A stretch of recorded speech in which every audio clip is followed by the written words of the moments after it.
So yan, magandang gabi sa inyo lahat at kasama ko, Sir, ano pangalan? Rapa, Chef Rapa. Yun, si Chef Rapa. Ako si Chef Rapa yung responsible, isa sa mga responsible na tao dito kung bakit nabuo ang Inasal ni Gule. Tama po ba? Yeah. Kwentuhan mo ba ako paano nag-start tong Inasal ni Gule and how the business, yung idea, biglang nag-came up na magtayo ka dito sa barangay po? Actually, yung pinakamayari ko si Kap Jimmy is kaibigan ko siya. Kaibigan siya ng kaibigan ko. So, itong structural na to, pinakaunang plano is maging paresan. So, tapos binuo tong structure na to. Kaso ang problem, nawala ako ng 4 years na naging busy ako. Tapos ngayon, bumalik ako, nagkausap ulit kami ni Kap na buksan ulit to para, sabi ko, pinag-isipan namin kung anong atake ang gagawin. So, nag-suggest na ako ng gawing inasal. Actually, ang that planet is Prince J eh. Tapos Silog. Tapos ngayon, ginawang inasal dito eh. Yan ang sinagamit kong papatok sa tao dito sa POC. Hindi na dito sa POC. Kundi sa mga Maraming bayan. So, yung laban yung market ng Inasal, sobrang dami, no? Oo, sobrang. Pero, tingin mo, boss, sa Inasal ni Gule, saan kayo mag-excel? I mean, ano yung lamang nyo sa kanila? Yung edge namin sa iba. Yeah. Siguro, punta na lang kayo dito para tingin. Oo, no? Yun ang gusto kong sagot eh, no? Kasi parang may pa-twist eh, no? Punta na lang kayo sa Inasal ni Gule at malaman nyo kung ano ba yung edge nila. Kung ano yung kaibahan namin sa iba. Unang-una, unlimited Java rice kami. May free soft drinks. Pare, sa lasa, siguro hindi naman nagkakalayo. Pero, syempre, yung lasa niyan is talagang pinag-aralan namin para ma-establish talaga. So, para maging authentic yung lasa niya, no? So, imagine nyo guys, only sabaw. Meron kang only Java rice, no? And free soft drinks pa. And free video okay. Free video okay, di ba?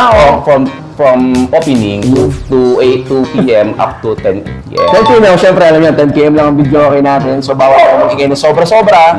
But anyway, ang Inasal ni Gule, Inasal ni Gule ay nag-o-offer ng mga ganitong foods. Aside dun sa mga inasal type, mga liempo, meron din kayo mga silog, di ba?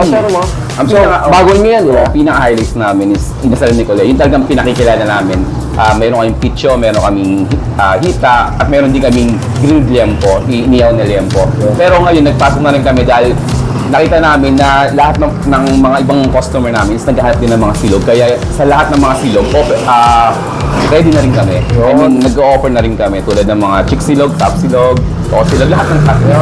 Kasi lahat ng klase silog, kung meron man, ay yung iba pang alam na silog, meron yan sa Inasal ni Gule. Malakas dito yung dinakdakan. Ay, dinakdakan. Binabalik-balikan ako sila. Actually, nagpapabalot pa sila. So, must try. Must try talaga. So kung pupunta kayo sa Inasal ni Gule at malaman nyo talaga kung masarap talaga yung dinakdakan, syempre, dalawin nyo to, di ba? Dito naman yan sa Barangay POC, di ba? Yeah. 1160, tama ba? 1160. Barangay POC, Santa Rosa City, Laguna. Yung price, hindi nagkakalayo. Sobrang affordable, pasok sa masa. Kumaga, isang barkada, mabubusog na talaga, no? Pag tinry nyo talaga dito sa Inasal ni Gule. At syempre, sabi ko kanina, napaka-accessible, convenient yung place, hindi mainit. Usually kasi yung mga place, pagka may mga ihawan, mainit na. Pag kumakain ka ngayon, sabi ko nga, may first floor, may second floor. Pwede ka mag-video. Bukod sa mga chick silog, meron din kami special paluto. So sa lahat ng mga magi-events or sa lahat ng occasions, pwede kayo magpaluto dito as catering po. At ito pong Inasal ni Gule, pwede nyo rin pong gamitin as venue. Pwede na rin po dito kayo magpaluto. Lahat po ng klaseng ino-offer sa catering, Western, Italian, Filipino food.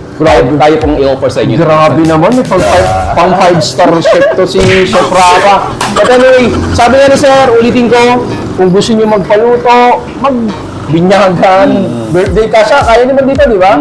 Kayang-kaya nga ni Kayla. 100 bucks tayo. 100, 150. Hanggang likod pwede siyang i-accommodate. Yun, so meron ka palang lumalabas, parang 3-in-1 location. Pwede ka na magpa-event, ka magpaluto, at pwede ka rin kumain. Anong choice mo na kakain ka lang as a person, as an individual, walang problema. Siyempre, mga jowa. Kasi abangan nyo next week dahil may ginawa kaming combo meal para sa mga student meal naman. Yan, kasi di ba yung mga estudyante, no? Abot kaya yun kasi nga sa gantong halaga, 3 variety na matitikman. So abangan natin yan yung student combo Student combo meal. Hindi lamang guys, papasalamat kami sa mga Inasal ni Gule sa titiwala sa aming page na ma-promote ang ating Inasal Nicole.